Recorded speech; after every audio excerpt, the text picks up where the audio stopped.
Hi, this is Kathy Weymouth from Tune the Temple, and I want to start a short series on the topic of codependency.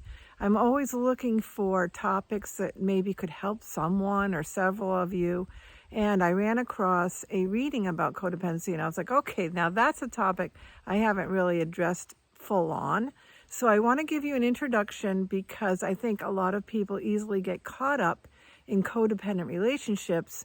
And these relationships are not only difficult, they're actually harmful. So I want to show you how you may be caught up in a codependent relationship and then eventually how you can start to take steps to become healthier. Okay? Now, this is kind of really close to my heart because I've been really good at this. I've been good at being a codependent person that comes along and enmeshes myself with another person and tries to help that person, is very concerned about that person. I'm trying to rescue them. And so I am a pro at this. Now, hopefully I'm making progress like other areas of my life. But let's just start by defining what a codependent relationship is.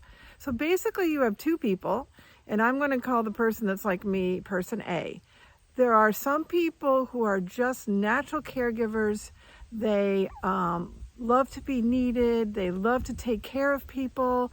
They actually sometimes cross over into too much care. So it becomes a little bit too much of a rescuing situation, especially if they're partnered up in a relationship with someone who is like person B. Okay, let me turn out of the sun here. Person B is someone who is a needy person. They like to be taken care of. They often are addicted to some substance and they're in some kind of self-destructive behavior. So when you combine person A with person B, what you get are these two people who actually are entwined with each other and codependent upon each other.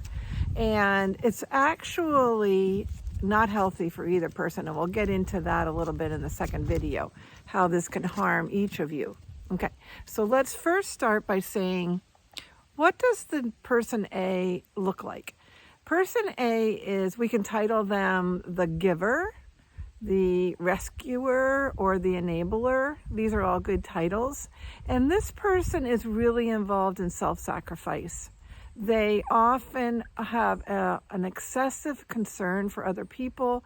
They're very tuned into how another person is doing. Like it's an unbalanced kind of focus in on someone else. They're focused on this person's needs, this person's emotions, and they try to rescue this person from feeling badly or from actually feeling the consequences of their own person B's irresponsible behavior. So it's often a thing that crosses into where person A is someone who actually doesn't allow other people or this person to feel the consequences of their behavior.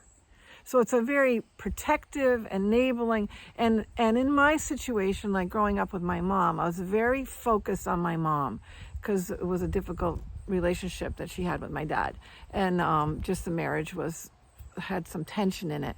So I was often very just watching my mom and watching, and my earliest memory of my entire life, I think I was about 2.5 or 3, was knowing my mom was upset and going to look for her outside and finding her crying on the riverbank. So I think I was really set up, not only in my empathic personality, but in this experience that I grew up in, to be someone who's very tuned into how other people are doing.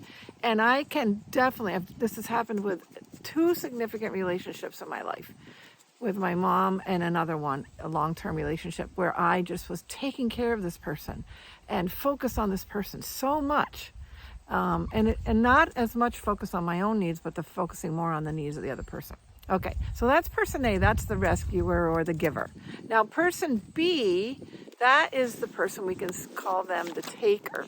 The taker is the person who is wanting to be taken care of. They're often, like I mentioned, an addict.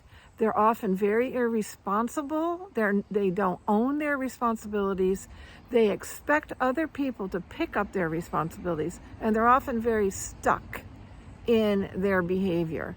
They have a tendency often to be someone who blame shifts that everything, their problems are really because of other people in their lives, not because of their own situation, how they're handling life and their behaviors. Okay, so the taker is someone who loves to be taken care of, and they will sap the energy out of the rescuer or the giver.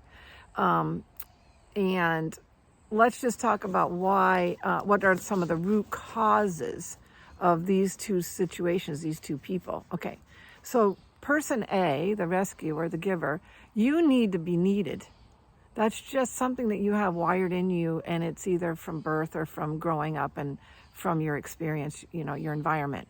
You have a need to be needed. So then you latch on to someone who wants to be taken care of. So person B, the taker, they need to be cared for. They need to have their stuff, their responsibilities taken care of by someone else. Okay, so there's situations sometimes where a giver will pay for all of the room and board for a taker, and they get stuck in the situation where one is totally given and then the other one is just totally sucking and receiving and not even owning that they should be doing it themselves. Okay, so now let's talk about some root causes of this codependent relationship between these two people, this enmeshment. Okay, the root causes for person A, the giver, is often a lack of boundaries. I laugh because the lack of boundaries really contributes to a lot of things in life, but we don't really make that connection. Okay, and the giver can actually have a low self-esteem within themselves. They can be a people pleaser. They can need to have control in life, need to be controlling. And all of that package puts together that they become an excessive giver. Okay. And what's the root causes for the taker? Well, basically, it's a lack of ownership, a blame shifting, a place of being the victim in life, and that they don't have the eyes to see, or that not willing to see their self-destructive behavior that is contributing to their problem. Now, I want to mention that this relationship is actually unhealthy for both people, and I'm going to talk about that in the second video. So this is just an introductory video.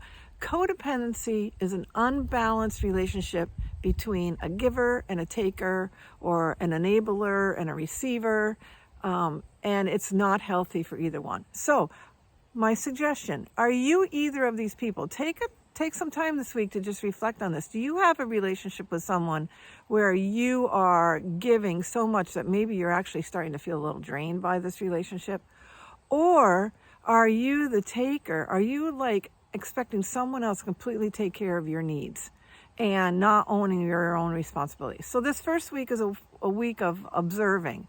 Do you fit either one of these people? Are you involved in a codependent, unbalanced, enmeshed relationship? Okay, take some thought on that. Next time we're going to deal with why it's hurtful for both people in video 2. Okay, this is Kathy Weymouth from TuneTheTemple.com.